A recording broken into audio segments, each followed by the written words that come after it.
Hello everyone, I welcome you all once again in this class of industrial engineering. So as you all know that we have started a new chapter under this industrial engineering subject, that is basically network diagram or PERT and CPM. So in the same sequence we are going to start the new topic under this chapter in network diagram and PERT and CPM. So the next topic that we are going to study, that is basically PERT. तो हम लोगों ने last class में देखा था कि what is the difference between PERT and CPM। तो PERT CPM में जो भी डिफरेंसेस थे हम लोगों ने लास्ट क्लास में देखा था, कंप्लीट डिटेल में देखा था। अगर आपको ध्यान होगा तो अगर आप देख सकते हैं तो ये जो कंप्लीट डिफरेंसेस है PERT और CPM में क्या क्या डिफरेंसेस थे, और इसका फुल फॉर्म भी मैंने बताया था कि प्रोजेक्ट इवेल्युएशन या product evaluation and review technique हम लोग इसको बोल सकते हैं। तो मैंने आपको बताया था कि जो PERT है बेसिकली क्या है, प्रोबेबिलिस्टिक अप्रोच है, means based on probabilistic approach. तो ऑब्वियसली हमें इसके बारे में थोड़ा सा डिटेल में पढ़ना होगा।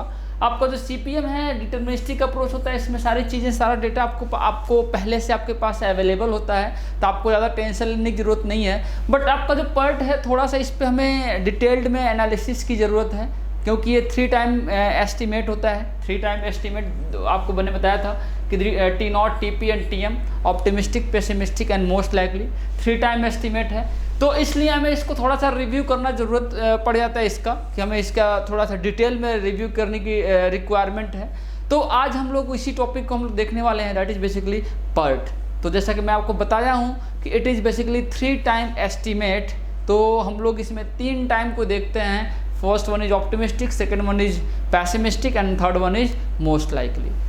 और ये क्यों होता है, ये सारी चीज़ें मैंने आपको बताया है, ऑलरेडी आपको डिस्कस किया है आपको लास्ट क्लास में। दैट मीन्स जो आपका PERT है इसमें हम लोग ऐसे प्रोजेक्ट के बारे में डिस्कस करते हैं, ऐसे प्रोजेक्ट को हम लोग लेके चलते हैं जो कि कम्प्लीटली न्यू होता है। लाइक आपका रिसर्च ऑर्गेनाइजेशन जितने भी हैं, लाइक DRDO, इसरो, बार्क या नासा, जितने भी प्रोजेक्ट हैं जो कि कम्प्लीटली न्यू होते हैं, जिनके बारे में पहले से आपके पास कोई इन्फॉर्मेशन नहीं है, कोई डाटा नहीं है, तो ऐसे प्रोजेक्ट के लिए हम लोग एनालिसिस जो करते हैं PERT के अंदर करते हैं। इस ऐसे प्रोजेक्ट की जो एनालिसिस करते हैं that comes under PERT। Okay, तो मैंने आपको बताया कि ये 3 टाइम एस्टिमेट है। First one is optimistic. तो ऑप्टिमिस्टिक टाइम मैंने आपको लास्ट टाइम में बताया था कि ऑप्टिमिस्टिक टाइम वो टाइम होता है कि जब सारी चीज़ें आपके कैलकुलेशन के साथ चल रही हों, तो उसको हम लोग बोलते हैं। और उसमें जो भी टाइम रिक्वायर्ड हो ऑब्वियसली सबसे कम टाइम लगेगा। जब आपकी सारी चीज़ें एकदम कैलकुलेटिव बेस पे चल रही हैं, सारे जो आपने कैलकुलेट किया उसी पे चीज़ें खत्म हो रही हैं, उसी पे चीज़ें सब फिनिश हो रही हैं, तो ऑब्वियसली उसमें टाइम सबसे कम लगेगा। तो ऑप्टिमिस्टिक टाइम उसको बोलते हैं। पैसिमिस्टिक टाइम बोलते हैं कि जब एवरीथिंग गोज वर्स्ट, मीन्स सब कुछ आपके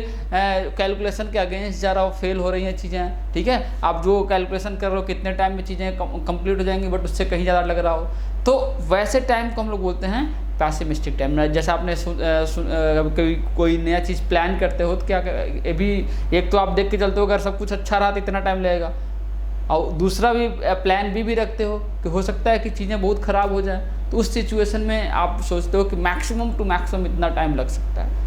that is basically called pessimistic time. And most likely time क्या होता है कि सब कुछ नॉर्मल सिचुएशन में चल रहा हो, ठीक है, नॉर्मल कंडीशन में, अंडर नॉर्मल कंडीशन जो भी टाइम लगता है that is called basically most likely time. Okay, तो optimistic, pessimistic and most likely तीनों जो टाइम हैं जो कि मैंने आपको बताया कि जो PERT में इन्वॉल्व होते हैं, उसको आपने देख लिया।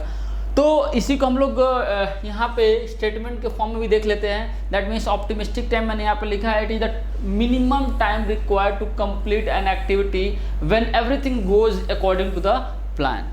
ओके, नेक्स्ट जो आपका है पैसिमिस्टिक टाइम क्या होता है, it is the time required to complete an activity when everything goes bad against the plan, not considered natural calamities और ह्यूमन फैक्टर। तो यहाँ पे हमें नेचुरल कैलेमिटीज या ह्यूमन फैक्टर को नहीं कंसिडर करना है, उसको एक्सक्लूड करके चलना है।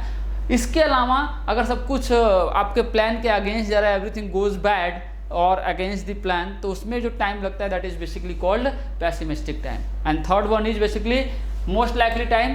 तो इसको हम लोग डिफाइन करेंगे, it is the time required to complete an activity when executed under normal working condition. Okay, executed under normal working condition. तो मैं यहाँ पे 1-2 चीज़ें यहाँ पे आपके सामने डिस्कस करना चाहता हूँ कि यहाँ पे हम लोग बात कर रहे हैं 2 चीज़ों में, कि जो मैंने आपको बताया कि जो प्रोजेक्ट होता है कोई भी प्रोजेक्ट ले लो, that is basically combination of interrelated activities. तो दो चीज़ें हैं, एक आपका इंटर रिलेटेड एक्टिविटीज से मिलकर आपका प्रोजेक्ट बनता है और इटसेल्फ आपकी जो एक्टिविटी है, दो चीज़ों को हमें यहाँ पे एनालिसिस करना है। ओके, तो जो आपकी एक्टिविटी है, अगर मैं बात करूँ एक्टिविटी की, ठीक है, दो चीज़ें मैं यहाँ पे दो बॉक्स बना रहा हूँ आपके सामने। अगर मैं यहाँ पे बात कर रहा हूँ एक्टिविटी की, एक्टिविटी ये जो फॉलो करता है ये है आपका बीटा डिस्ट्रीब्यूशन फॉलो करता है।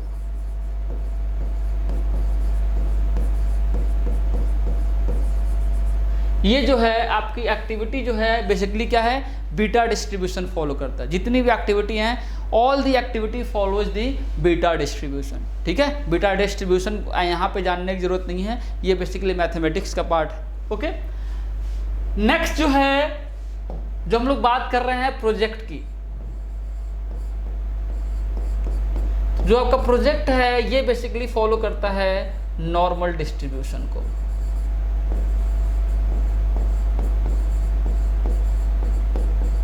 ये फॉलो करता है नॉर्मल डिस्ट्रीब्यूशन को।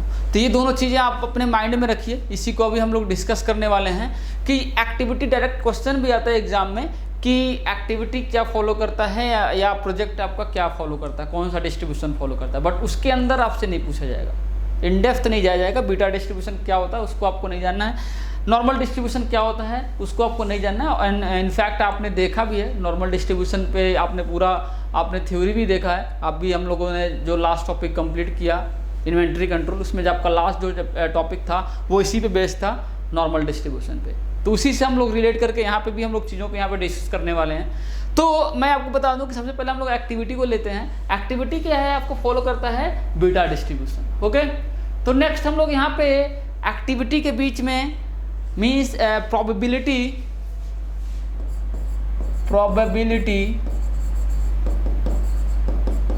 एंड एक्टिविटी ड्यूरेशन,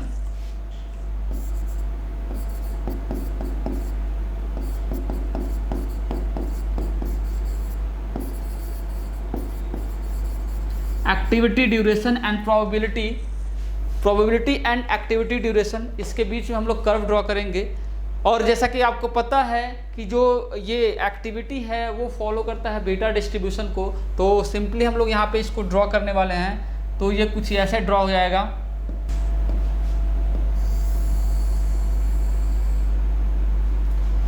ओके, तो यहाँ पे जैसा कि मैंने आपको बताया कि ये 3 टाइम एस्टिमेट कर्व है, जो पर्ट है वो 3 टाइम एस्टिमेट है, और ये एक्टिविटी ड्यूरेशन और प्रोबेबिलिटी, उस एक्टिविटी की प्रोबेबिलिटी के बीच में हम लोगों ने यहाँ पे बीटा डिस्ट्रीब्यूशन का जो कर्व है उसको ड्रॉ किया है।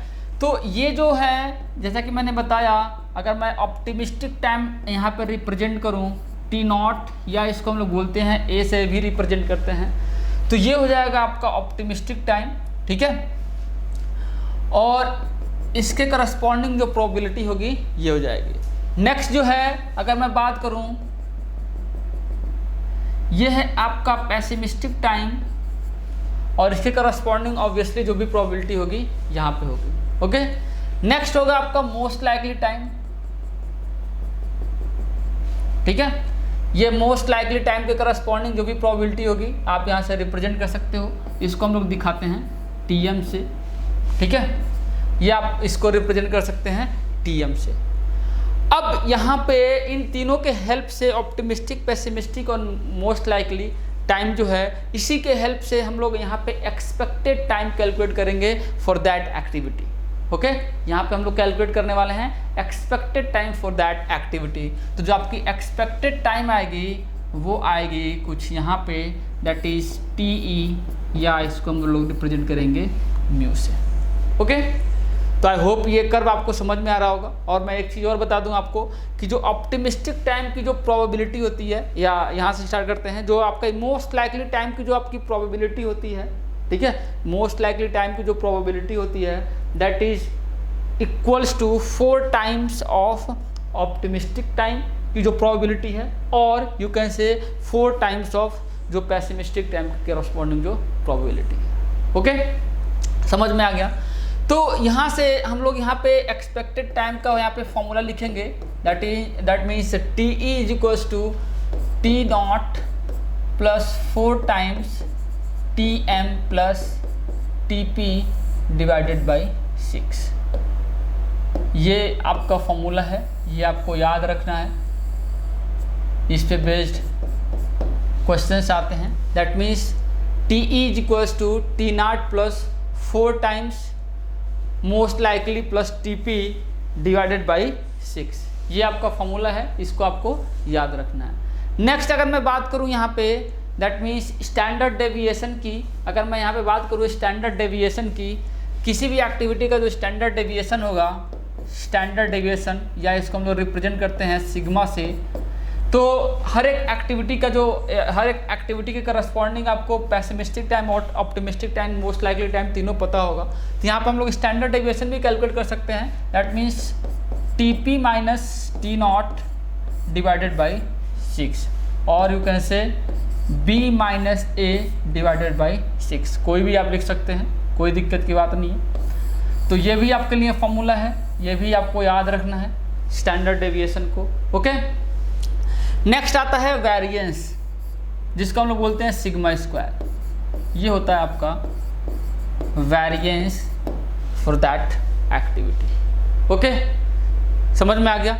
तो यहाँ पे आपका standard deviation T E and variance तीनों आ गया। अब आपको ये देखना है कि बेसिकली वेरिएंस क्या रिप्रेजेंट करता है, वेरिएंस को हम लोग क्यों कैलकुलेट करते हैं यहाँ पे। Variance gives the measure of uncertainty of completion of an activity. It simply gives the measure of uncertainty of completion of an activity। तो जितना ज़्यादा वेरिएंस होगा, यहाँ से आपको समझ में आ रहा होगा कि आपका वेरिएंस जितना ज़्यादा होगा उसकी अनसर्टेनिटी उतनी ज़्यादा होगी। क्यों? क्योंकि variance gives the measure of uncertainty of completion of an activity. Okay, समझ में आ गया। तो आई होप इसमें ज़्यादा किसी को कोई डाउट नहीं आ रहा होगा। ओके, तो हम लोग नेक्स्ट टॉपिक यहाँ पे डिस्कस करने वाले हैं, that is probability of completing a project in schedule time. Okay, तो जैसा मैंने आपको बताया कि एक्टिविटी के बारे में हम लोगों ने सारा डिस्कशन कर लिया। अब आपका जो प्रोजेक्ट है वो आपका फॉलो करता है नॉर्मल डिस्ट्रीब्यूशन कर्व को, आपकी एक्टिविटी फॉलो करती है बीटा डिस्ट्रीब्यूशन कर्व को, उसको हमने देख लिया पूरा। अब अगर प्रोजेक्ट आपका नॉर्मल डिस्ट्रीब्यूशन कर्व फॉलो करता है, तो यहाँ पे मैंने आपके सामने नॉर्मल डिस्ट्रीब्यूशन कर्व ड्रॉ किया है, आप देख सकते हैं यहाँ पे नॉर्मल डिस्ट्रीब्यूशन कर्व है, और ये है आपका एक्सपेक्टेड टाइम। ये है आपका एक्सपेक्टेड टाइम। दो टाइम होता है, एक आपका एक्सपेक्टेड टाइम होगा और एक आपका क्या होगा, शेड्यूल टाइम होगा। तो जैसा हम लोगों ने लास्ट में देखा था, वैसे ही यहाँ पे भी हम लोग रिप्रेजेंट करने वाले हैं। अगर ये जो है रिप्रेजेंट कर रहा है कि probability of completing project in schedule, ये आपका क्या है, शेड्यूल टाइम है, आपने शेड्यूल किया है, और ये क्या है आपका एक्सपेक्टेड टाइम है। ओके, समझ में आ गया। तो ये आपकी क्या हो जाएगी, probability of completing project in schedule time, ये उसकी प्रोबेबिलिटी हो जाएगी। तो अगर हम लोग यहाँ से लिखें तो ऑब्वियसली यहाँ पे आपको समझ में आ रहा होगा कि ये जो है क्या हो जाएगा, सिग्मा इंटू जेड। ऑब्वियसली आप देख चुके हैं इसको। तो यहाँ से आपका जो टी ई आएगा, यहाँ से जो आपका टी एस आएगा, टी ई नहीं, टी एस जो आएगा, this is equals to T E plus sigma into Z. और आपको पता है जो आपका सिग्मा होता है स्टैंडर्ड डेविएशन ऑफ प्रोजेक्ट, ठीक है। ऑब्वियसली यहाँ पे प्रोजेक्ट की बात करें तो प्रोजेक्ट आएगा, एंड जेड इज स्टैंडर्ड, मैंने आपको बताया था वहाँ भी, स्टैंडर्ड नॉर्मल वेरिएंट। जेड हो जाएगा आपका स्टैंडर्ड नॉर्मल वेरिएंट। ओके, अब यहाँ से अगर मैं सिग्मा की बात करूँ, प्रोजेक्ट का सिग्मा का, तो क्या हो जाएगा, जो भी एक्टिविटी होगा प्रोजेक्ट में, जितनी भी एक्टिविटी इन्वॉल्व होंगी, ठीक है, एक तरह से एक्टिविटी इन्वॉल्व नहीं बोलेंगे यहाँ पे हम लोग बोलेंगे कि उस पर्टिकुलर प्रोजेक्ट के लिए जो आपका क्रिटिकल पाथ होगा, अभी हम लोग देखेंगे क्रिटिकल पाथ क्या होता है प्रोजेक्ट का।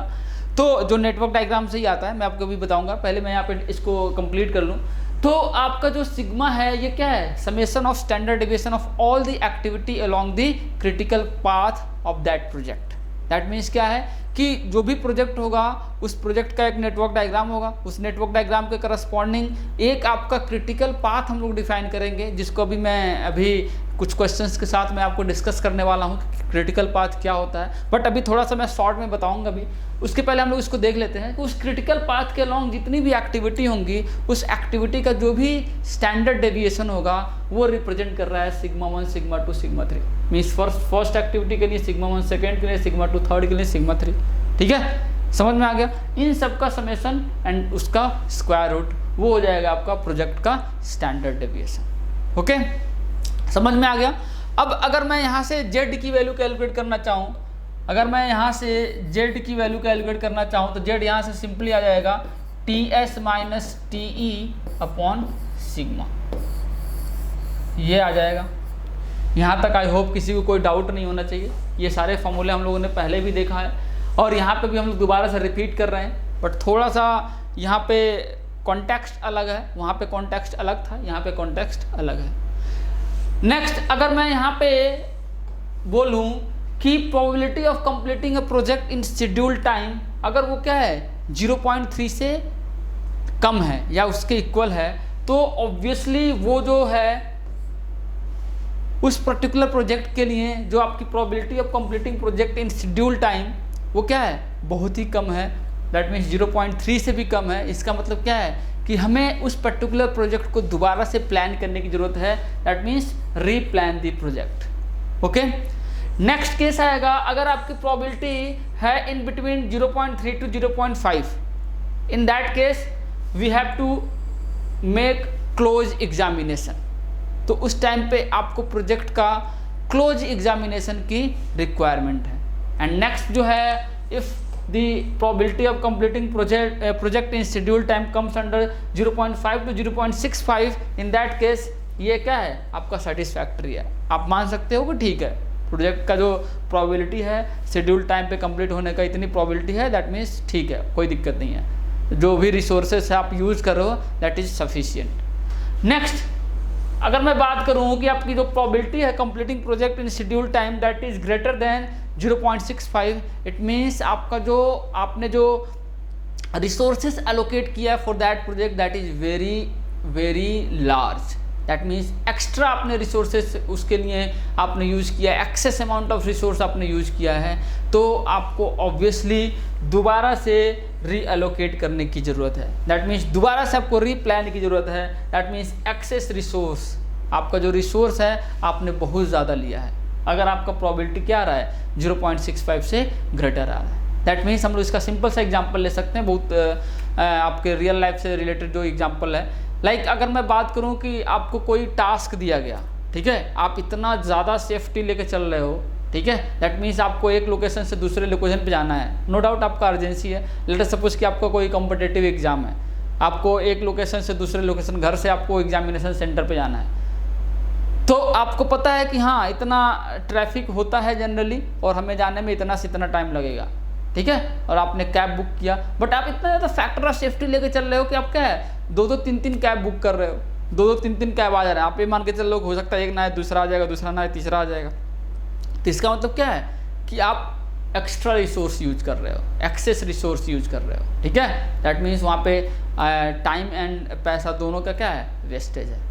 ओके, नेक्स्ट हम लोग एग्जांपल ले सकते हैं। लाइक अगर मैं बात करूँ कि आप किसी एग्जाम्स के लिए प्रिपरेशन कर रहे हो, लाइक गेट या ईएससी के लिए प्रिपेयर कर रहे हो, लाइक गेट के लिए एग्जांपल लेते हैं। गेट का आपने प्रिपरेशन स्टार्ट किया है, अब आप गेट का प्रिपरेशन स्टार्ट कर रहे हो, तो एक जो शेड्यूल टाइम होता है, दैट मीन्स जो एक्सपेक्टेड जो टाइम होता है, एक्सपेक्टेड ना बोलें हम इसको, शेड्यूल जो टाइम बोलें, कि जो शेड्यूल टाइम होता है वो होता है कि आपका 9 to 12 मंथ्स का होता है। मीन्स 1 ईयर ओके है, 1 ईयर मैक्सिमम टाइम है कि आप कोई भी स्टूडेंट है वो गेट का अगर प्रिपरेशन कर रहा है तो 1 ईयर मोर देन सफिशिएंट है कि अगर वो अच्छे से प्रिपरेशन कर रहा है बहुत अच्छे से तैयारी उसकी है। तो 1 ईयर का अगर वो प्लान करके चल रहा है कि अब उसको प्रिपरेशन जो भी जितना ही पढ़ा है उसको अच्छे से रिवाइज करना है, और आपके जो गेट के प्रीवियस ईयर क्वेश्चंस हैं, जो प्रैक्टिस क्वेश्चंस हैं, सारा को अच्छे से फॉलो करते हुए अपना प्रिपरेशन स्टार्ट करना है। तो 1 ईयर का टाइम ड्यूरेशन ले रहा है,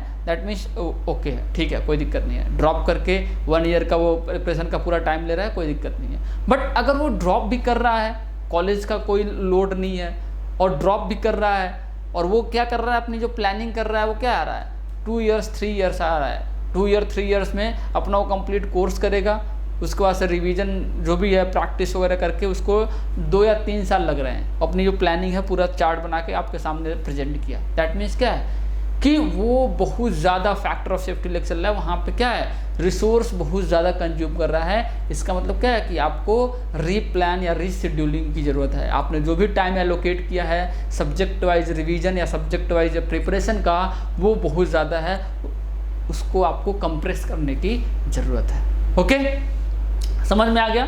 तो यही है, यहाँ पे सेम आपका प्रोजेक्ट के लिए भी वो सारी चीज़ें यहाँ पे इम्प्लीमेंट होती है। दैट मीन्स आपका अगर 0.3 से लेस है तो रीप्लान दी प्रोजेक्ट, 0.3 से 0.5 के बीच में है तो क्लोज एग्जामिनेशन की जरूरत है, 0.5 से 0.65 है दैट मीन्स सेटिस्फैक्टरी है, कोई दिक्कत नहीं है। 65 से ऊपर है तो ऑब्वियसली आपको रीप्लान करने की जरूरत है। दैट मीन्स आपका जो रिसोर्स वहाँ पे यूज हो रहा है that is excess of resource है, रिसोर्स बहुत ज़्यादा यूज हो रहा है। That means you need to replan the project. Okay, समझ में आ गया? सो चलिए हम लोग मूव करते हैं नेक्स्ट टॉपिक पे, that is basically critical path. यहाँ पे हम लोग डिस्कस करने वाले हैं नेक्स्ट टॉपिक को, that is basically critical path. जैसा कि मैंने आपको बताया कि अभी हम लोग डिस्कस करेंगे what is exactly critical path. तो जैसे हम लोगों ने नेटवर्क डायग्राम में देखा था, एक पूरा हमारा नेटवर्क आपने देखा था, अलग अलग पाथ होते हैं, उसमें कई सारे पाथ होते हैं कि स्टार्टिंग से एंड तक जाने के क्या होते हैं आपके कई सारे पाथ होते हैं, मोर देन 1 पाथ होते हैं। तो हर एक पाथ के करस्पॉन्डिंग मैंने आपको बताया था कि हर एक एक्टिविटी के करस्पॉन्डिंग आपको टाइम दिया होगा। तो अगर टाइम दिया हुआ तो हर एक पाथ के अगर आप सारी एक्टिविटी को उसके करस्पॉन्डिंग टाइम को ऐड करेंगे, दैट मीन्स फर्स्ट एक्टिविटी उसका टाइम जो है, सेकंड, थर्ड, फोर्थ, जो भी एक्टिविटी है स्टार्टिंग टू लास्ट, तो जो भी टाइम होगा हर एक एक्टिविटी के करस्पॉन्डिंग अगर सबको ऐड करेंगे तो सबका क्या होगा, हर एक पाथ के करस्पॉन्डिंग एक टाइम निकल के आएगा। तो उन सारे पाथ में से जो भी टाइम निकल के आ रहा है हर एक पाथ के करस्पॉन्डिंग, उसमें से सबसे ज़्यादा टाइम जो डिनोट कर रहा होगा उसी को हम लोग क्या बोलते हैं, क्रिटिकल पाथ बोलते हैं। ठीक है, दैट मीन्स आपके नेटवर्क डायग्राम में वो पाथ जिसके करस्पॉन्डिंग जो टाइम है वो सबसे ज़्यादा है, that is basically called critical path, and that is basically the minimum time required to complete the project. तो यहाँ पे 2 चीज़ें हैं, आप ध्यान रखिए कि नेटवर्क डायग्राम की बात करेंगे तो आपका जो मैक्सिमम टाइम होता है जिस पाथ के corresponding that is basically critical path. अगर मैं प्रोजेक्ट की बात करूँ तो the minimum time required to complete the project that is basically critical path. तो जो क्रिटिकल पाथ के अलॉन्ग जो टाइम होता है that is the minimum time required to complete the project को रिप्रेजेंट करता है। ओके, तो दोनों चीज़ों का आप ध्यान रखिए। यहाँ पे मैंने स्टेटमेंट के फॉर्म भी यहाँ पे लिखा है, आप स्टेटमेंट भी देख सकते हैं। तो यहाँ पे आपके सामने स्टेटमेंट है, it is the path in the network which takes maximum time is called critical path and the activity on the critical path are called critical activities. तो उसी में क्रिटिकल एक्टिविटी की बात कर रहा था, किसी क्रिटिकल एक्टिविटी का जो स्टैंडर्ड डेविएशन होता है उनका सबका स्क्वायर का समेशन दैट अंडर रूट वो आता है आपका प्रोजेक्ट का क्या आता है, स्टैंडर्ड डेविएशन। ओके, नेक्स्ट है the time taken along the critical path gives the expected project completion time, ये भी मैंने आपको बताया। नेक्स्ट है आपका it is the minimum time required to complete the project. ठीक है, ये भी मैंने आपके सामने डिस्कस किया। ओके, तो यहाँ पे जो हम लोगों ने अभी क्रिटिकल पाथ देखा उसी पे बेस्ड एक एग्जांपल है, आप देख सकते हैं यहाँ पे मैंने नेटवर्क डायग्राम ड्रॉ किया है। ठीक है, तो अगर मैं इस नेटवर्क डायग्राम की बात करूँ तो नंबर ऑफ पाथ हम लोग यहाँ पे देखते हैं कौन कौन सा पाथ है। एक जो पाथ है आपके पास यहाँ पे दैट इज 1, 2, 4, 6, 7 एंड 8। आप इसको वैसे भी लिख सकते हो कि A, C, E, G and H। ठीक है, सेम ऐसे भी लिख सकते हो या लिख सकते हो 1, 2, 4, 6, 7, 8। ओके, दोनों तरीका है आपके पास, दोनों तरीके से आप लिख सकते हो। नेक्स्ट अगर मैं बात करूँ यहाँ पे मैं चलो यहाँ पे बगल में लिख दे रहा हूँ, आपको कन्फ्यूजन ना आए इसलिए। तो इसको हम लोग ऐसे भी लिख सकते हैं that means A, C, E, G and H। Okay, ऐसे भी लिख सकते हैं। नेक्स्ट जो आपका पाथ है दैट इज 1 3 5 6 7 एंड 8। या इसको ऐसे लिखना है तो लिख सकते हैं आप B D F G and H। दोनों तरीका है आपके पास, दोनों तरीके से आप लिख सकते हैं। ओके, तो अगर मैं इन दोनों पाथ के करस्पॉन्डिंग टाइम को कैलकुलेट करूं तो आप ऐड करिए 15 + 3 18, 18 + 1 19, 19 + 7 this comes out to be 26 and 26 + 8 34। तो ये आ जाएगा आपका 34। ओके, समझ में आ गया। नेक्स्ट अगर मैं बात करूं इसका, इसी के करस्पॉन्डिंग यहाँ भी ये भी 34 आ जाएगा। ओके, नेक्स्ट अगर मैं बात करूं जो सेकेंड पाथ है आपका, तो 7 + 2 9, 9 + 4 13, 13 + 7 20 and 20 + 8 this comes out to be 28। तो ये आ जाएगा आपका 28। दोनों आपका मैं यहाँ पे आपके सामने लिख दिया। तो अगर आप देखें यहाँ पे ध्यान से, तो जो आपका जो फर्स्ट वाला है, ये वाला जो पाथ है, इसके करस्पॉन्डिंग जो ड्यूरेशन है प्रोजेक्ट का, ये क्या आ रहा है, सबसे ज़्यादा आ रहा है। तो ये आपका क्या हो जाएगा, क्रिटिकल पाथ हो जाएगा। इसी को हम लोग क्या बोलेंगे, क्रिटिकल पाथ बोलेंगे। और हमेशा आपका जो क्रिटिकल पाथ होता है उसको हम लोग डबल लाइन से रिप्रेजेंट करते हैं। हमेशा जो आपका क्रिटिकल पाथ होगा उसको हम लोग डबल लाइन से रिप्रेजेंट करेंगे। ओके, तो ये आपका सिंपल तरीका है। अभी ऐसा नहीं है कि हमेशा ऐसे ही यूज करते हैं, क्योंकि आपका बहुत कॉम्प्लेक्स नेटवर्क डायग्राम होगा, बहुत सारे पाथ होंगे, हो सकता है आपका कोई पाथ मिस हो जाए और वही आपका क्रिटिकल पाथ हो। तो ये आपका जस्ट जो गेट में जो क्वेश्चन आएगा उसी पे बेस्ड है, उसको आप ऐसे सॉल्व कर सकते हैं। बट अगर आपका हर एक एक्टिविटी के करस्पॉन्डिंग ऑप्टिमिस्टिक, पेसिमिस्टिक और मोस्ट लाइकली टाइम में दिया होगा तो भी आप ऐसे इसको यूज कर सकते हैं। अब यहाँ पे क्वेश्चन बनता है कि आपका फ्लोट पूछता है, स्लैक पूछता है, तो उस केस में अभी हम लोग क्वेश्चन देखेंगे, उसको सॉल्व करने का तरीका अलग होता है। बट अभी के लिए फ़िलहाल अभी आपको समझने के पॉइंट ऑफ व्यू से कि आपका क्रिटिकल पाथ होता क्या है, यहाँ से आपको समझ में आ जाएगा कि जो भी आपका नेटवर्क डायग्राम है, जितने नंबर ऑफ पाथ बन रहे होंगे नेटवर्क डायग्राम में, उसमें आपका सबसे ज़्यादा जो टाइम लेने वाला जो भी पाथ होता है उसको हम लोग क्रिटिकल पाथ बोलते हैं। और इसी को हम लोग बोलते हैं minimum time to complete the project. ठीक है, अभी हम लोग एक दो अभी नेक्स्ट हम लोग जो इसका एग्जांपल है उसको भी देखते हैं। उसमें मैं आपको बताऊंगा कि इसको हम लोग मिनिमम टाइम क्यों बोलते हैं for the project completion. Project completion का मिनिमम टाइम इसको हम लोग क्यों बोलते हैं, अभी मैं उसमें आपको एक्सप्लेन करूँगा। ओके, तो चलिए हम लोग देखते हैं जो नेक्स्ट जो डायग्राम है, नेटवर्क डायग्राम है, यहाँ पे हम लोग देखते हैं। यहाँ पे मैंने आपको डायग्राम ड्रॉ कर दिया ऑलरेडी। तो यहाँ पे भी नंबर ऑफ पाथ हम लोग यहाँ पे लिखते हैं। तो यहाँ से हम लोग लिखना स्टार्ट करते हैं। सबसे पहले क्या हो जाएगा आपका 1 2, वैसे भी लिख सकते हैं जैसा मैंने अभी लिखा था कि AC ऐसे करके। तो 1 2 4 5 7 एंड 8, या आप लिख सकते हैं ACEHI, ऐसे भी लिख सकते हैं। नेक्स्ट क्या बनेगा आपका 1 2 4 6 7 एंड 8। नेक्स्ट क्या बनेगा यहाँ से आपका 1 3 1 3 1 3 4, 4 के बाद आपका 5 7 8 and next one is 1 3 4 6 7 and 8। ये सारे पाथ्स आपके यहाँ पे बन जाएंगे। आप इसके फॉर्म में भी लिख सकते हो कि ACEHI ACFGI BDEHI BDFGI, ऐसे भी आप लिख सकते हो, कोई दिक्कत की बात नहीं है।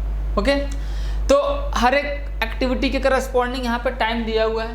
तो आप सिंपली हर एक पाथ के करस्पॉन्डिंग जो एक्टिविटी है उस पर आप जितने भी जो भी टाइम दिया हुआ है उसको आप ऐड करके यहाँ पे हम लोग लिखते हैं। तो सबसे पहले हम लोग इसके लिए यहाँ से स्टार्ट करते हैं। 12 + 9 ये कितना हो जाएगा 21। 21 तो हो गया आपका 1 2 4 5 है, तो 21 प्लस 1 22, 22 प्लस 2 23, 24 हो जाएगा, 22 प्लस 2 24 हो जाएगा, एंड 24 प्लस 10 हो जाएगा आपका 34। ओके, ये आ गया, आप देख सकते हैं 1 2 4 5 7 8 का आ जाएगा आपका 34। ओके, नेक्स्ट हम लोग यहाँ पे देखते हैं 1 2 4 6 1 2 4 6, तो ये हो जाएगा 12 प्लस 9 21, 21 प्लस 7 21 प्लस 7 हो जाएगा आपको 28, 28 प्लस 8 आपका हो जाएगा 36, 36 प्लस 10 आपका हो जाएगा 46, 46 आ गया। नेक्स्ट देखते हैं हम लोग 1 3 6 6 है, ये 6 प्लस 2 8, 8 प्लस 1 9, 9 प्लस 2 11, 11 प्लस 10 हो जाएगा आपका 21। ओके, नेक्स्ट क्या हो जाएगा आपका 6 plus 2 8, 8 plus 7 8 plus 7 15, 15 plus 8 23, and 23 plus 10 33। ये आ जाएगा आपका, किसी कोई डाउट नहीं होना चाहिए। और आप देख सकते हैं यहाँ पे जो आपका क्रिटिकल पाथ हो जाएगा, यहाँ पे जो आपका क्रिटिकल पाथ हो जाएगा साफ साफ दिख रहा है कि ये वाला जो है आपका क्रिटिकल पाथ हो जाएगा, क्योंकि इसके करस्पॉन्डिंग जो टाइम है वो सबसे ज़्यादा है, एंड दिस इज़ 46। ओके, तो मैंने आपको बताया कि ये जो होता है क्रिटिकल पाथ के अलाउंग जो भी टाइम होता है, this that is the representation of minimum time required to complete the project. तो इसको हम लोग ऐसे क्यों बोलते हैं, बात ये है कि आपका जो भी कभी भी आप कोई भी प्रोजेक्ट कंप्लीट कर रहे हो, कोई भी प्रोजेक्ट पे काम कर रहे हो, तो जितनी भी नंबर ऑफ एक्टिविटीज़ हैं उन सब का कंप्लीट होना ही आपका ये शो करेगा कि आपका प्रोजेक्ट कंप्लीट हो गया। लाइक अगर मैं बात करूं कि आप 4-5 लोग हो, ठीक है, या 6 फ्रेंड्स हैं, ठीक है, 6 फ्रेंड्स हैं। अब क्या है कि 2-2 लोग हैं अलग अलग लोकेशन पे। अब आप सभी लोग को एक जगह पे कहीं पे इकट्ठा होना है और यहाँ से किसी अलग डेस्टिनेशन पे जाना है। तो अब ये एक प्रोजेक्ट है, इसको मैं एक प्रोजेक्ट के फॉर्म में देख रहा हूँ। अब 2-2 लोग का ग्रुप है, ठीक है, इसको मैं A1 A2 A3 3 ग्रुप नाम दे रहा हूँ। अब इनको यहाँ से यहाँ तक पहुँचने में अलग अलग लोकेशन पे हैं, 2 आवर्स लग रहे हैं, ठीक है। इनको यहाँ से यहाँ तक पहुँचने में 3 आवर्स लग रहे हैं, एंड इनको यहाँ से यहाँ तक पहुँचने में क्या है 5 आवर्स लग रहे हैं। अब आपको यहाँ से निकलना है, आपको लेटर सपोज कि मैं टाइम स्टार्ट कर रहा हूँ 10 AM से टाइम कैलकुलेट करना स्टार्ट कर रहा हूँ। ये तो पहुँच जाएंगे 12 PM पे, ये पहुँचेंगे आपका 1 PM पे, और ये पहुँचेंगे आपका 3 PM पे। तो जो मैं बोलूँगा कि यहाँ पे अब जो प्रोजेक्ट है वो कंप्लीट हुआ, तो कितने टाइम बाद कंप्लीट हुआ, ये मैं ये थोड़ी ना बोलूँगा कि आपका 2 आवर्स बाद प्रोजेक्ट कंप्लीट हो गया, आप पहुँच गए तो प्रोजेक्ट कंप्लीट हो गया, ऐसा थोड़ी ना। जो आपका थर्ड पर्सन है, जो आपका थर्ड ग्रुप है, वो जब पहुँच जाएगा तो उसको मैं बोलूँगा कि आपका ये अब प्रोजेक्ट कंप्लीट हो गया। तो यहाँ पे क्या है, आप मैक्सिमम टाइम को हमेशा लेके चलते हो। तो इसीलिए यहाँ पे है कि हम लोग क्या है मैक्सिमम टाइम को लेके चल रहे हैं, क्योंकि अगर आप ये वाला लेटर सपोज कि आपने सोचा कि चलो इसको भी इसको लेके चल लेते हैं, 21 सबसे मिनिमम है, तो जब 21 लेके जाओगे तो उसमें उस केस में क्या होगा, कई सारी एक्टिविटी ऐसी होंगी जो अभी कंप्लीट ही नहीं हुई हैं, ठीक है, कई सारी एक्टिविटी क्या है कंप्लीट ही नहीं हुई होंगी। तो उस केस में क्या हो जाएगा, आपका वो प्रोजेक्ट कंप्लीशन टाइम नहीं होगा। That is not the minimum time required to complete the project, वो आपका मिनिमम टाइम रिक्वायर्ड नहीं है। दैट मीन्स जो आपका मैक्सिमम टाइम लेगा that is the actual minimum time required to complete the project. तो यहाँ से इस एग्जांपल से आपको ये समझ में आ गया कि कोई भी नेटवर्क डायग्राम है उसमें जिस पाथ के लॉन्ग आपका जो मैक्सिमम टाइम होगा वही आपका मिनिमम प्रोजेक्ट कंप्लीशन टाइम को रिप्रेजेंट करेगा, and that path is basically called critical path. और उसको हम लोग डबल लाइन से दिखाते हैं। तो 1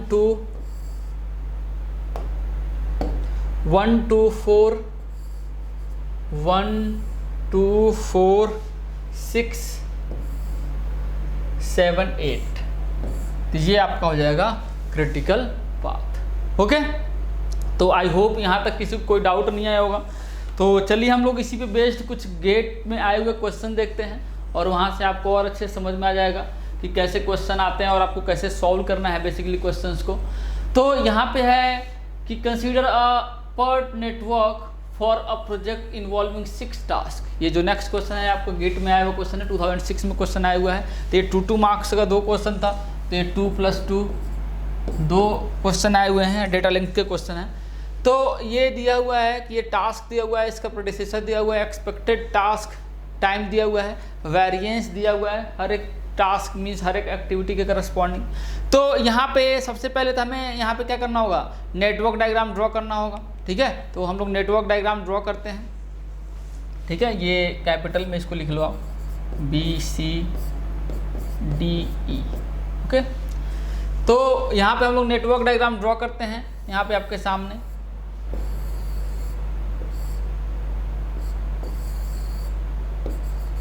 ए है ये आपका, इसको हम लोग देखते हैं 1 और 2। बी है, बी का प्रेडिसेसर ए है। नेक्स्ट आपका बी है, इसका प्रेडिसेसर ए है। सी का प्रेडिसेसर आपका ए है, सी का भी प्रेडिसेसर क्या है, ए है। सी का भी जो प्रेडिसेसर है वो क्या है, ए है। डी का आपका बी है, डी का जो प्रेडिसेसर है वो क्या है, बी है।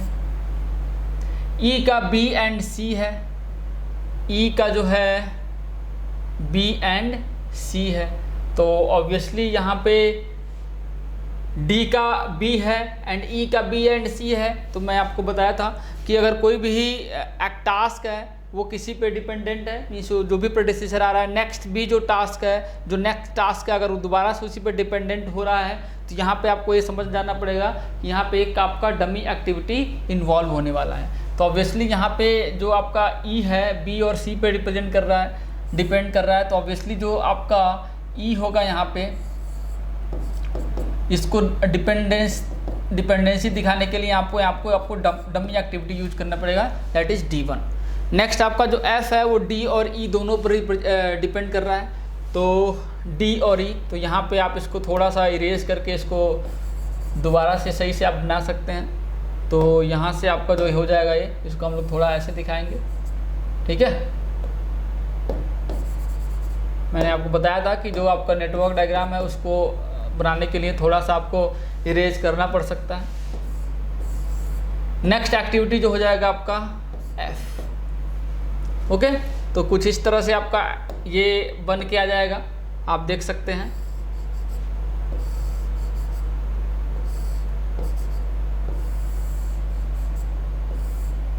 अभी मैं सिंगल लाइन ही दिखा रहा हूँ आपको, जिससे कि समझ में आए।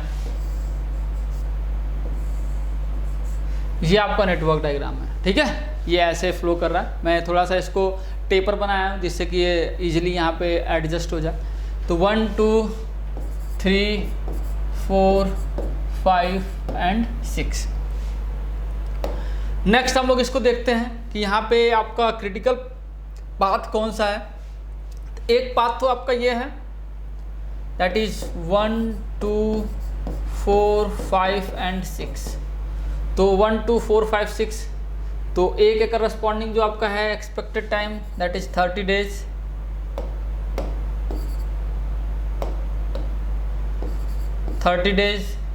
बी के करस्पॉन्डिंग है आपका 40 डेज।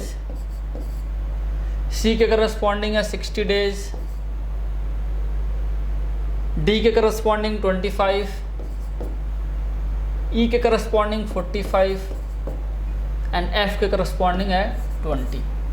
तो आप ऐड कर लीजिए, एक तो आपका 1 2 4 5 6 है, एक आ जाएगा आपका 1 2 3 5 एंड 6 एंड नेक्स्ट हो जाएगा आपका इस साइड से, दैट इज 1 2 3 4 5 एंड 6। ये 3 आपके पाथ हो जाएंगे। ठीक है, आप देख सकते हैं। तो इसको ऐड कर लेते हैं हम लोग। 1 2 4 5 6 के करस्पॉन्डिंग क्या हो जाएगा, 1 2 दैट इज 30 प्लस 60 ये हो जाएगा आपका 90 प्लस 45, 90 प्लस 45 हो जाएगा आपका 135, 135 प्लस 20 ये हो जाएगा आपका 155। ओके, ये डेज में आ जाएगा। नेक्स्ट अगर मैं बात करूँ 1 2 3 5 6 का, तो 1 2 3 5 6 ये हो जाएगा आपका 40 plus 30 that is 70, 70 plus 25 that is 95 and 95 plus 20 ये हो जाएगा आपका 115। ओके, तो नेक्स्ट हम लोग इसको कैलकुलेट करते हैं। दैट मीन्स 1 2 3 4 5 को 1 2 आपका है आपका 40 प्लस 30 दैट इज 70, 70 प्लस 45 ये जाएगा आपका 135। ओके, तो यहाँ से आप देख सकते हैं यहाँ भी ये आपका जो क्रिटिकल पाथ है वो ये है 155 जिसके करस्पॉन्डिंग मैक्सिमम टाइम है। तो ये हो जाएगा आपका 1 2 4 5, इसको मैं यहाँ पर रिप्रेजेंट कर रहा हूँ 1 2 4 5 एंड 6, ये आपका 60 है। तो ये हो जाएगा आपका क्रिटिकल पाथ। और आप देख सकते हैं कि the expected completion time of the project ये हो जाएगा आपका 155। तो आपका डी जो पार्ट है वो करेक्ट हो जाएगा। नेक्स्ट है आपका standard deviation of the critical path. तो स्टैंडर्ड डेविएशन क्या हो जाएगा, आप सिंपली इसको सिग्मा कैलकुलेट कर सकते हैं। सिग्मा क्या हो जाएगा आपका, ये स्क्वायर ऑलरेडी स्क्वायर के फॉर्म में है, तो ये हो जाएगा आपका ACEF। तो A हो जाएगा आपका 25 प्लस C 81, ACE की करस्पॉन्डिंग है 36 एंड F की करस्पॉन्डिंग है 9। तो आप यहाँ से ऐड करिए, सबको ऐड करेंगे तो ये आ जाएगा आपका √151 डेज। ठीक है, तो ये आपका ए ऑप्शन है वो करेक्ट हो जाएगा। तो आई होप ये क्वेश्चन आपको समझ में आया, ये गेट में आया हुआ क्वेश्चन है। चलिए हम लोग देखते हैं नेक्स्ट क्वेश्चन को। So the next question that is on your screen, ये भी कॉमन डेटा क्वेश्चन है, ये भी गेट में आया हुआ 2009 में क्वेश्चन है। ये भी आपका 2 मार्क्स का, दैट मीन्स 4 मार्क्स का क्वेश्चन है। 2 क्वेश्चन अटैच है इसमें। तो ये बोल रहा है consider the following PERT network. A PERT network already दिया हुआ है। The optimistic and most likely time and pessimistic time of the all the activity are given in the table. ये आपका हर एक एक्टिविटी के corresponding optimistic, most likely and pessimistic time दिया हुआ है। कैलकुलेट क्या करना है, the critical path duration of the network, critical path calculate करना है। And next one is standard deviation of the critical path, standard deviation calculate करना है और क्रिटिकल पाथ के करस्पॉन्डिंग जो भी है टाइम है उसको कैलकुलेट करना है। ओके, तो इसको सॉल्व करने के लिए ऑब्वियसली आपको एक्सपेक्टेड टाइम कैलकुलेट करना पड़ेगा। तो चलिए हम लोग नेक्स्ट पेज पे इसको हम लोग एक्सपेक्टेड टाइम कैलकुलेट करते हैं। और एक्सपेक्टेड टाइम के लिए ऑब्वियसली आपको टेबल ड्रॉ करना पड़ेगा। तो टेबल को हम लोग ड्रॉ करते हैं। यहाँ पे जो आपका क्वेश्चन में जो गिवन है, ये डेटा गिवन है, तो यहाँ पे टेबल को ड्रॉ करने के लिए ऑब्वियसली यहाँ पे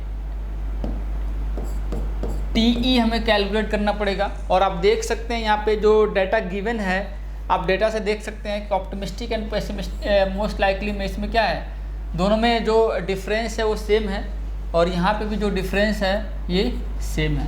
तो एक चीज़ मैं आपको बता दूँ जो हम लोगों ने देखा था अभी कुछ टाइम पहले कि आपका जो एक्टिविटी होती है वो बीटा डिस्ट्रीब्यूशन को फॉलो करती है। तो वहाँ पे मैंने एक चीज़ आपको बताया नहीं था, यहाँ पे मैं आपको उसको एक्सप्लेन कर दे रहा हूँ कि जब भी ऑप्टिमिस्टिक और मोस्ट लाइकली और पेसिमिस्टिक के बीच का जो टाइम गैप है वो इक्वल है, जब भी ऑप्टिमिस्टिक एंड मोस्ट लाइकली और पेसिमिस्टिक के बीच का जो गैप है टाइम का वो क्या है, इक्वल है, इन दैट केस आपका जो TE होता है दैट बिकम्स TM।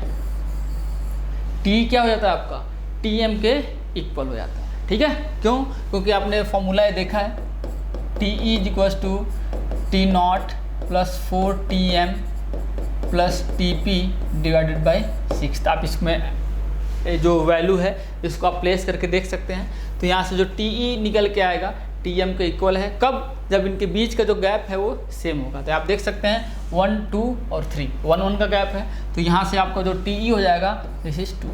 यहाँ पे क्या है 5 6 6 + 7, तो 1 1 का गैप है यहाँ पे, तो यहाँ पे जो TE हो जाएगा वो मोस्ट लाइकली के इक्वल हो जाएगा। नेक्स्ट आपका है 3 5, यहाँ पे 2 का गैप है, 5 + 2 यहाँ 7, यहाँ पे भी 2 का गैप है, तो यहाँ पे भी आपका हो जाएगा कितना 5। नेक्स्ट आपका 5 + 2 7, 7 + 2 9, तो ऑब्वियसली यहाँ पे है 2 का गैप है। नेक्स्ट 2 4 4 6, तो यहाँ पे भी हो जाएगा आपका 4। TE डायरेक्टली मैं लिख रहा हूँ, यहाँ पे आपको फॉर्मूला आप अप्लाई करके देख सकते हैं, सेम आएगा आंसर। 4 5 5 6, यहाँ पे आ जाएगा 5 4 6 6 8, तो ये हो जाएगा आपका 6 2 3 3 4, तो ये हो जाएगा आपका 3। ओके, तो आप फॉर्मूला अप्लाई करके देख सकते हैं। अगर किसी को थोड़ा सा भी डाउट है तो आप फॉर्मूला बिल्कुल आप अप्लाई करके देख सकते हैं। अगर किसी को कोई भी डाउट आ रहा है तो यहाँ पे आप देख सकते हैं हमने ये एक्सपेक्टेड टाइम का जो टेबल है हमने यहाँ पे ड्रॉ कर लिया। ठीक है, जो आपका एक्सपेक्टेड टाइम का जो टेबल है यहाँ पे हमने ड्रॉ कर लिया। ओके, तो चलिए हम लोग इसको कैलकुलेट करते हैं। आपका जो नेटवर्क डायग्राम दिया हुआ है पीछे,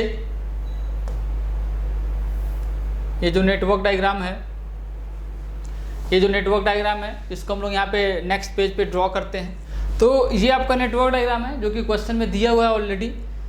तो इसमें हम लोग एक्सपेक्टेड टाइम को लिखते हैं। तो 1 2 का जो एक्सपेक्टेड टाइम है दैट इज 2,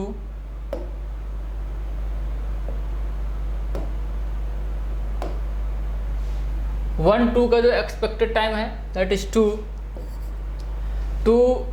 1 3 का जो है दैट इज बेसिकली 6, 1 4 का है 5, 2 5 का है 7, 3 5 का है 4, 5 6 का है 5, 4 7 का है 6 एंड 6 7 का है 3। तो आपके पास ये टाइम आ गया। हर एक के लिए एक्सपेक्टेड टाइम आप यहाँ पे देख लिए। तो अब हम लोग यहाँ पे जितने नंबर ऑफ पाथ बन रहे हैं उसको हम लोग देखते हैं कौन कौन से पाथ बन रहे हैं। तो यहाँ पे जो पाथ है दैट इज एक है आपका 1 2 5 6 एंड 7। दूसरा क्या है आपका 1 3 5 6 एंड 7। नेक्स्ट क्या है आपका 1 4 एंड 7।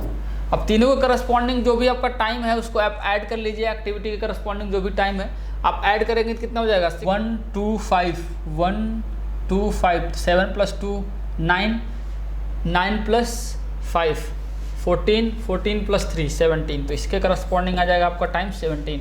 मीन्स 1 2 5 6 7 1 2 5 6 7 के करस्पॉन्डिंग जो टाइम आ जाएगा दैट इज बेसिकली 17। नेक्स्ट है आपका 1 3 5 1 3 5 6 7। तो 6 + 4 10 10 + 5 15 + 3 18। तो ये आ जाएगा आपका 18। नेक्स्ट आपका 1 4 7, तो ये हो जाएगा आपका 11। तो आप देख सकते हैं यहाँ पे जो टाइम है जो सबसे ज़्यादा टाइम ले रहा है दैट इज़ 18। और तो इसके करस्पॉन्डिंग जो पाथ हो जाएगा वो क्या हो जाएगा क्रिटिकल पाथ हो जाएगा। तो 1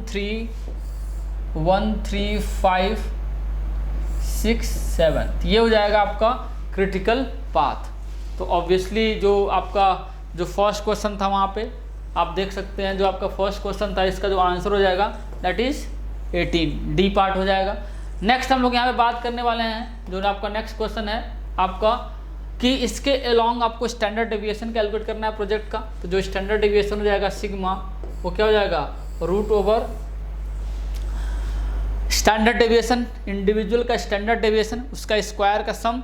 मीन्स हर एक एक्टिविटी का आप क्या है स्टैंडर्ड डेविएशन कैलकुलेट करिए, उसका स्क्वायर करिए, उनका सम करिए, फिर √/, वही आपका क्या हो जाएगा क्रिटिकल एक्टिविटी के क्रिटिकल पाथ के long standard deviation, that means project का स्टैंडर्ड डेविएशन। तो आपका क्या हो जाएगा यहाँ से आप देख सकते हैं दैट मीन्स 1 3 का जो आपका स्टैंडर्ड डेविएशन हो जाएगा 1 3। तो pessimistic minus optimistic 7 - 5 that is 2 / 6 का होल स्क्वायर प्लस 3 5 के करस्पॉन्डिंग 6 - 2 4 / 6 का होल स्क्वायर।